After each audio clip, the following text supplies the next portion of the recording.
Praise the Lord. I greet you very good morning in the precious name of our Lord and Savior Jesus Christ. మన ప్రభువును రక్షకుడైన యేసుక్రీస్తు నామంలో మీ అందరికీ శుభాలు తెలియజేస్తున్నాను. ఎలా ఉన్నారు? మీరంతా బాగున్నారా? ఈరోజు దేవుని వాగ్దానం ధ్యానం చేద్దాం. కీర్తనల గ్రంథము 37వ అధ్యాయము 4వ వచనము. ఆయన నీ హృదయ వాంఛలను తీర్చును. హల్లెలూయా. దేవుడు మన కోరికలను తీర్చేవాడని. ఉద్యోగ విషయంలోనో, బిజినెస్ విషయంలోనో, మ్యారేజ్ విషయంలోనో, గర్భఫలం విషయంలోనో, ఇంటి విషయంలోనో, దేవునిలో ఎదిగే విషయంలోనో మీకున్న కోరికలను దేవుడు తీరుస్తాడని. దేవుడు మన హృదయ వాంఛలు తీర్చాలంటే మనం చేయాల్సిన పని ఏంటి? బైబిల్ సెలవిస్తుంది, మనము దేవుని యందు ఆనందించాలని. దేవుని వాక్యం చదవడంలో మనం ఆనందించాలి. బైబిల్లో రాయబడింది కదా, యెహోవా ధర్మశాస్త్రమందు ఆనందించుచు దివారాత్రము దాన్ని ధ్యానించువాడు ధన్యుడు, అతడు చేయనంతయు సఫలమవుతుందని. ప్రార్థన చేయడంలో మనకు ఆనందం ఉండాలి. దేవుని మందిరానికి రావడంలో మనకు ఆనందం, ఆసక్తి ఉండాలి. దేవుని కోసం ఇవ్వడంలో మనకు ఆనందము, ఆసక్తి ఉండాలి. పరిశుద్ధంగా జీవించడంలో, న్యాయంగా జీవించడంలో మనకు ఆనందం ఉండాలి. లోకంలో చాలామంది పాపంలో ఆనందిస్తారు, అపవిత్రతలో ఆనందిస్తారు, బూతులు, అబద్ధాలు, మోసం, అక్రమంలో ఆనందిస్తారు. కానీ దేవుని ప్రజలుగా మనం దేవునిలో ఆనందించాలి. అప్పుడు దేవుడు మన హృదయ వాంఛల్ని, మన మనోభీష్టాన్ని ఆయన సఫలం చేస్తాడని. దేవునిలో ఎందుకు ఆనందించాలి అనే ప్రశ్న మీకుంటే, బైబిల్ సెలవిస్తుంది, దేవుడు మనల్ని పుట్టించాడు కాబట్టి మనం ఆయన యందు ఆనందించాలని. ఆయన మనల్ని చేసినవాడు, మనం సృజించిన దేవుడు. ఆయన మన స్తుతి, మన ఆరాధన పొందదగిన అర్హుడు.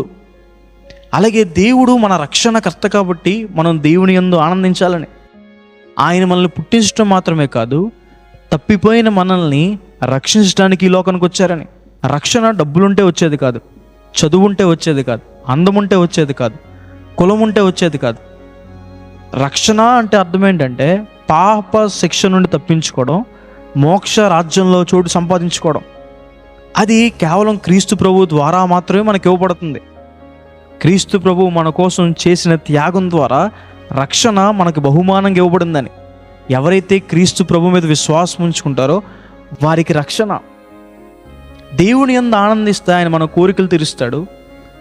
అలాగే దేవుని యందు మనం ఆనందిస్తే దేవుడు మన కొరకు గొప్ప కార్యాలు చేస్తారని, మిరాకిల్స్ చేస్తారని, అద్భుత కార్యాలు, మనుషులు ఎవరూ చేయలేని కార్యాలు, దేవుడు మాత్రమే చేసే కార్యాలు.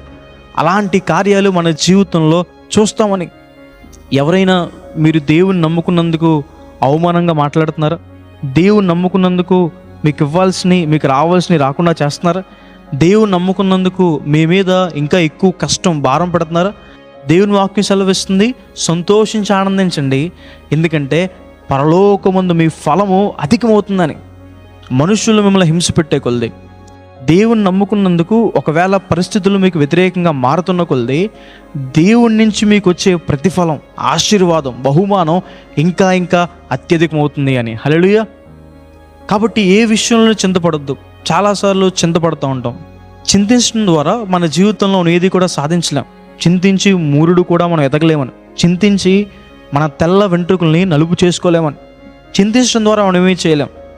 దేవుడు మన కోసం చింతిస్తున్నాడు కాబట్టి మన చింత యావత్తు ఆయన మీద వేద్దాం. ఆయన యందు ఆనందిస్తే దేవుడు మన కోరికలు నెరవేరుస్తాడు అని. హల్లెలూయా. ప్రార్థన చేసుకుందాం. సర్వశక్తిమంతుడా, జీవంగల దేవేశ్య, ప్రభువా మీకు వేలాది వేలాది వందనాలు యేసయ్యా. ఈరోజు ఈ వాగ్దానం ద్వారా మాతో మాట్లాడినందుకు దేవా, ప్రభువా మీకు వందనాలు. ప్రియులు ఎంతమంది అయితే ఈ వాగ్దానం వీక్షిస్తున్నారో వారి జీవితంలో మేలు చేయండి. మీ సహాయాన్ని, సహకారాన్ని అందించండి ప్రభువా. యేసయ్యా, వారి కోరికలను సఫలం చేయండి. మీలో ఆనందించే మనస్సు ప్రభువా, ఆసక్తి వారికి దయచేయండి. బహుదీవులను వారికి దయచేయండి. యేసు నామమున వేడుకుంటున్నాను తండ్రి, ఆమేన్. God bless you. God bless India.